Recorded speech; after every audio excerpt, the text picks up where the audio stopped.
So this is my tutorial video for Rave.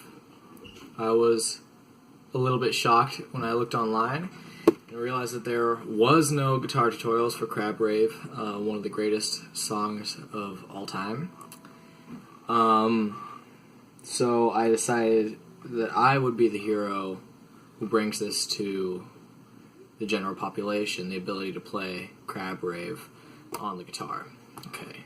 So first I'm going to go over the chorus, which is the part that you probably want to learn, and then afterwards I'll show you the other parts, which is just one other thing. Okay, hopefully you can see what I'm doing from this camera angle. Alright.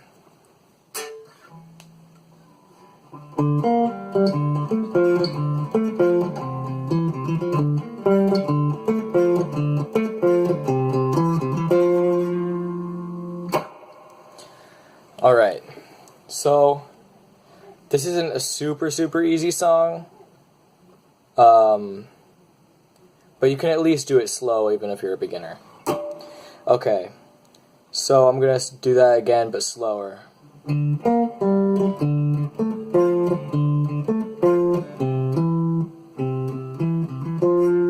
Sorry, I messed up there a second, but you know how the song goes. Okay, so the first note is D. So that would be 5th fret on your A string,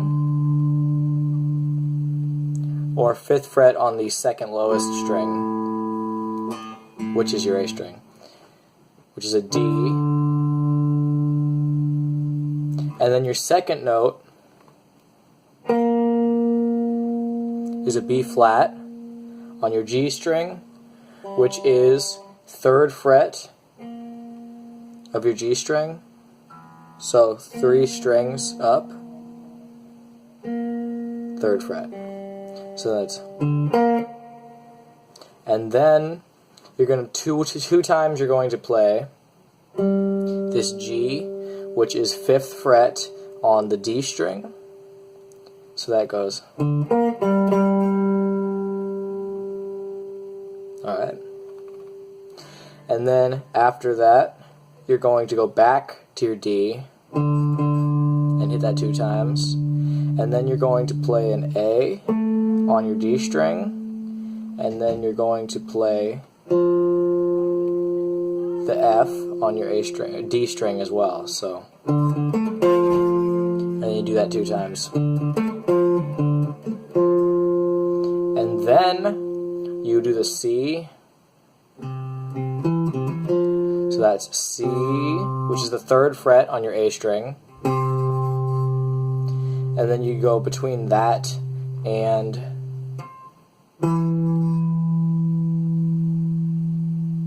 hang on, give me a second. You go between the C, so 3rd fret on your A string and 7th fret on your A string. And then you land it there on the 3rd fret of your D string again with the F again. So then all together it goes.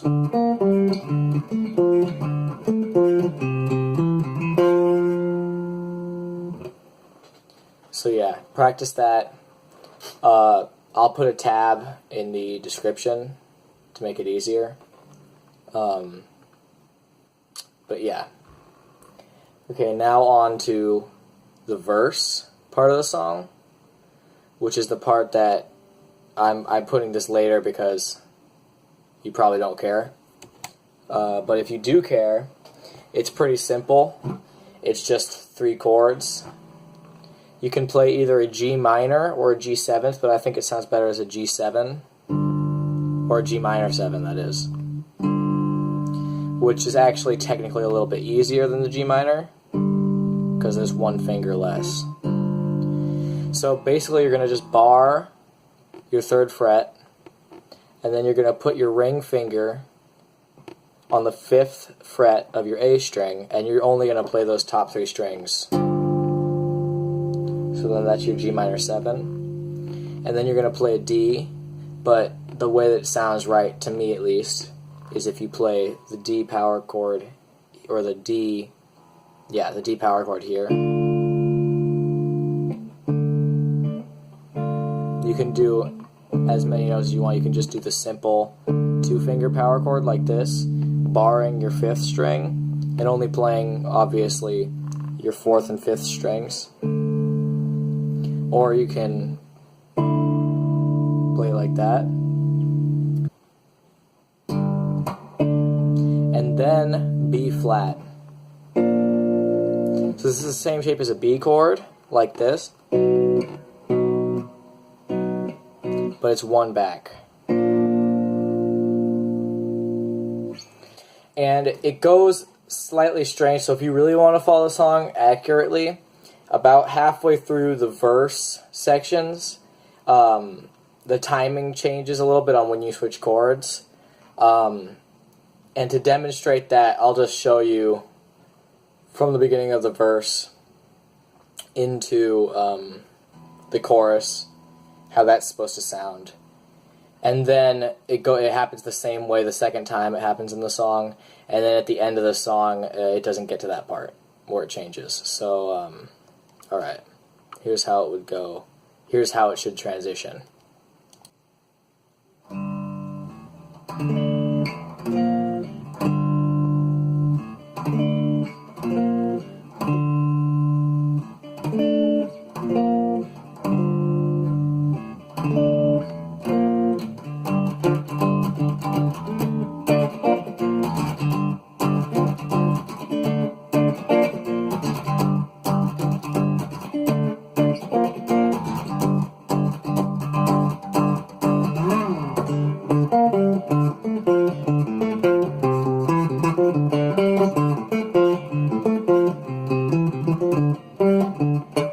So yeah, that's how it goes. I just figured this out, so I haven't really practiced it much. But yeah, hopefully that helps. I'll put a tab down below in the description so that you can read along. And if you don't even want to watch this video, I guess that's fine. You can just use the tab. But I think that the visual should help. So again, the chorus is...